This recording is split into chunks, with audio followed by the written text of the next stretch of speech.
Evangelizamos também procurando enfrentar os diferentes desafios que nos podem apresentar. Às vezes, esses manifestam um verdadeiro ataque à liberdade religiosa, ou em novas situações de perseguição dos cristãos, que em alguns países atingiram níveis alarmantes de ódio e violência. Em muitos lugares, trata-se mais de uma generalizada indiferença relativista relacionada com a desilusão e a crise das ideologias, que se verificou como reação a tudo que pareça totalitário. Isso não só prejudica a igreja, mas a vida social em geral. Reconhecemos que, numa cultura onde cada um pretende ser portador de uma verdade subjetiva própria, torna-se difícil que os cidadãos queiram inserir-se num projeto comum, que vai além dos benefícios e desejos pessoais. Na cultura dominante, ocupa o primeiro lugar aquilo que é exterior, imediato, visível, rápido, superficial, provisório. O real cede lugar à aparência. Em muitos países, a globalização comportou-se numa acelerada deteriorização das raízes culturais, com a invasão de tendências pertencentes a outras culturas, economicamente desenvolvidas, mas eticamente debilitadas. Assim, se exprimiram em distintos sínodos os bispos de vários continentes. Há alguns anos, os bispos da África, por exemplo, retomando a encíclica Solicitude Rei Socialis, assinalaram que muitas vezes se quer transformar os países africanos em meras peças de um mecanismo, parte de uma engrenagem gigantesca. Isso verifica-se com frequência, também no domínio dos meios de comunicação social, os quais, sendo na sua maior parte geridos por centros situados na parte norte do mundo, nem sempre têm na devida conta as prioridades e os problemas próprios desses países, e não respeitam a sua fisionomia cultural. De igual modo, os bispos da Ásia sublinharam as influências externas que estão a penetrar nas culturas asiáticas. Vão surgindo formas novas de comportamento, resultantes da orientação dos mass media, em consequência disso, os aspectos negativos dos mass media e espetáculos estão a ameaçar os valores tradicionais. A fé católica de muitos novos encontra-se hoje perante o desafio da proliferação de novos movimentos religiosos. Alguns tendentes ao fundamentalismo e outros que parecem propor uma espiritualidade sem Deus. Por isso, por um lado, é o resultado de uma reação humana contra a sociedade materialista, consumista e individualista.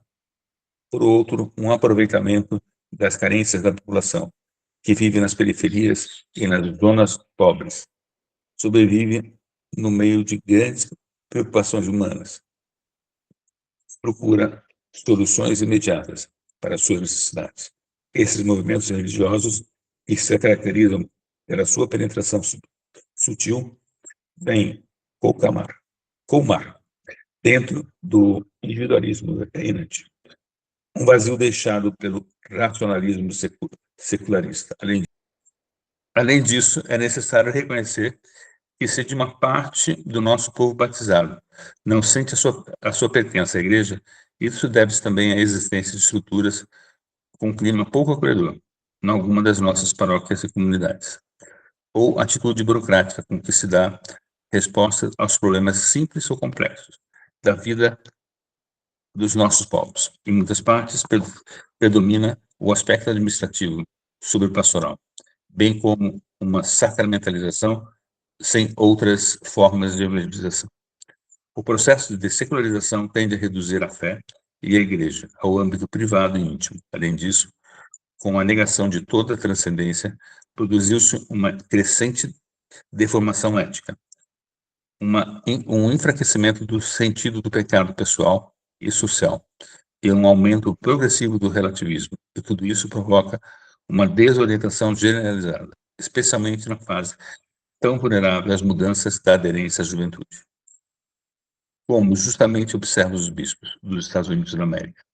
Enquanto a Igreja insiste na existência de normas morais objetivas, válidas para todos, há aqueles que apresentam essa doutrina como injusta, ou seja, contrária aos direitos humanos básicos.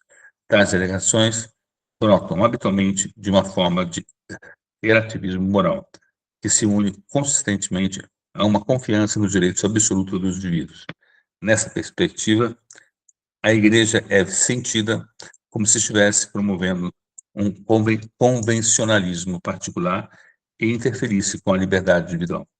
Vivemos numa sociedade da informação que nos satura indiscriminadamente de dados, todos postos ao mesmo nível, e acaba por nos conduzir a uma tremenda superficialidade no momento de enquadrar as questões morais. Por conseguinte, torna-se necessária uma educação que ensine a pensar criticamente e ofereça um caminho de amadurecimento dos valores.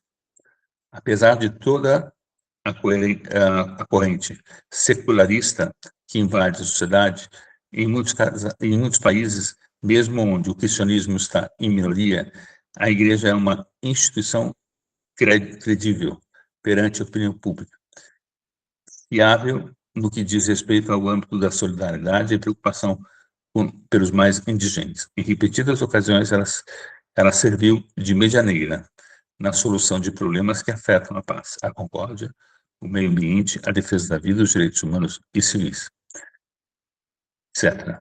E como é grande a contribuição das escolas e das universidades católicas no mundo inteiro. E é muito bom que assim seja.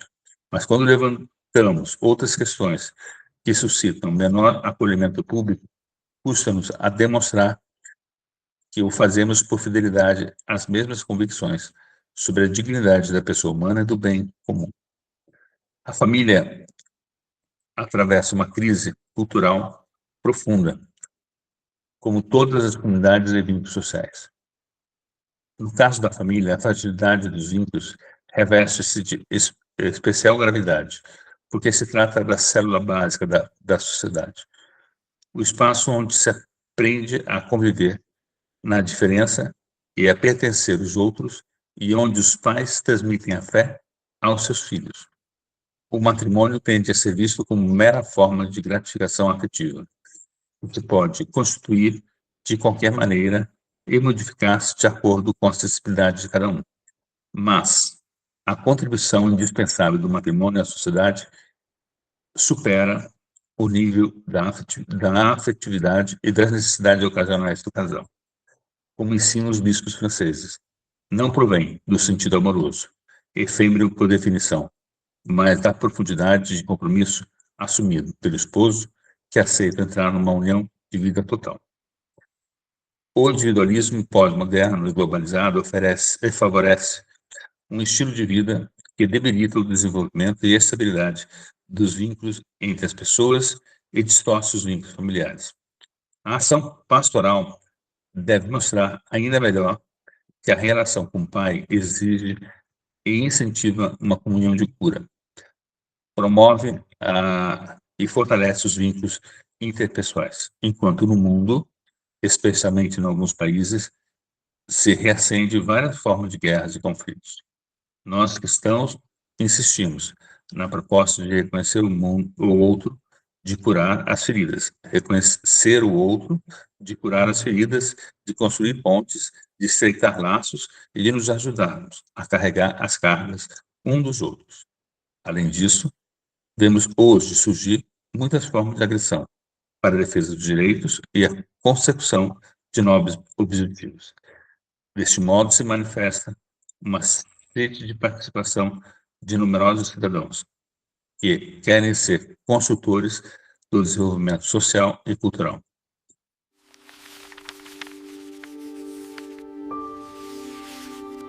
Você está no Conteúdo Inaciano.